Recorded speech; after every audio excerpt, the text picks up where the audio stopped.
इटावा में जो कुछ हुआ उसकी भविष्यवाणी 449 साल पहले गोस्वामी तुलसीदास जी ने रामचरितमानस में कर दी थी।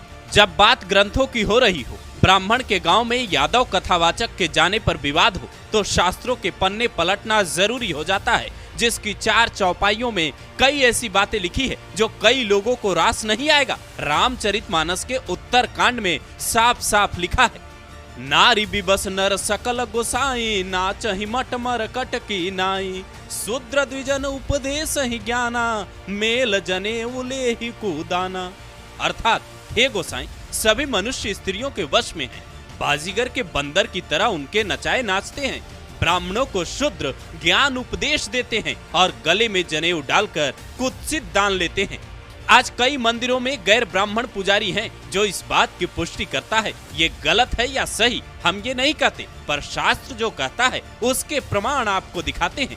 सनातन धर्म के सबसे बड़े संरक्षक कहे जाने वाले शंकराचार्य अभिमुक्तेश्वरानंद सरस्वती भी कहते हैं, कथा कहने का हक सिर्फ ब्राह्मण को ही है। योगी कैबिनेट में मंत्री ओपी राजभर कहते हैं, ब्राह्मणों का हक यादव क्यों मार रहे हैं? जब समाज में वर्ण आश्रम की व्यवस्था आई तो ब्राह्मणों को पूजा पाठ, क्षत्रियों को शासन, वैश्यों को व्यापार और शूद्रों को सफाई का जिम्मा मिला। लेकिन बदलते दौर के साथ व्यवस्थाएं बदली और हर जाति के लोग अपने अपने हिसाब से जीने लगे, अपने अपने हिसाब से कर्म करने लगे। और कहीं यादवों के ब्राह्मण की तरह कथावाचक बनने पर विवाद हुआ तो कोई रामायण के रचयिता वाल्मीकि की जाति पर विवाद करने लगा। कोई उन्हें ब्रह्मा का मानस पुत्र ब्राह्मण मानता है तो कोई उन्हें दलित मानता है। पर गोस्वामी तुलसीदास रामचरितमानस के उत्तरकांड में लिखते हैं, बादहि शूद्र द्विजन सन, हम तुम ते कछु घाटी, जानई ब्रह्म जो विप्रबर, आँखी देखा वही डाटी।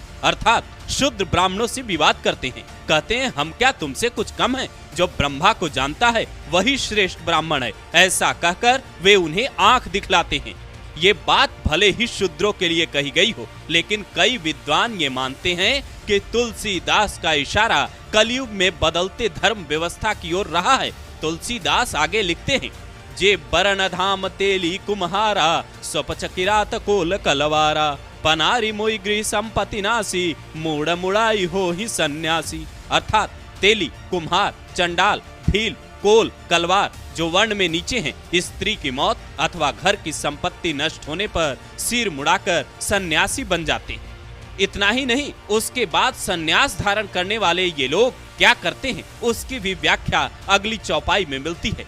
ते विप्रण सन आप पूजा वही, उभय लोक निज हाथ नसावही, विप्र निरक्षर लोलुपकामी, निराचार सठ वृषली स्वामी। अर्थात वो अपने को ब्राह्मणों से पुजवाते हैं और अपने ही हाथों दोनों लोक नष्ट करते हैं। ब्राह्मण अपढ़, लोभी, कामी, आचारहीन, मूर्ख और नीची जाति के व्यभिचारिणी स्त्रियों के स्वामी होते हैं। इटावा में भी विवाद पैर छूने को लेकर ही हुआ है, लेकिन यहाँ यादव बनाम ब्राह्मण का मामला है, जिसे लेकर कथावाचक देवकी नंदन ठाकुर कहते हैं, कथा कोई भी कर सकता है। हमने तो रसखान को भी स्वीकार किया। रसखान एक मुस्लिम कृष्ण भक्त थे। वाकई सनातन धर्म ऐसा ही है, जहाँ पापी से पापी व्यक्ति को भगवान भी स्वीकार करते हैं अगर वो पश्चाताप कर ले। तो शास्त्र क्या कहते हैं, लोग क्या सोचते हैं, नेता कैसी सियासत करते हैं, इस रिपोर्ट से आप समझिए। जो बातें काफी पहले लिखी जा चुकी हैं, उनकी जानकारी आपको होनी चाहिए ताकि आप समझ सकें कि सच्चाई क्या है।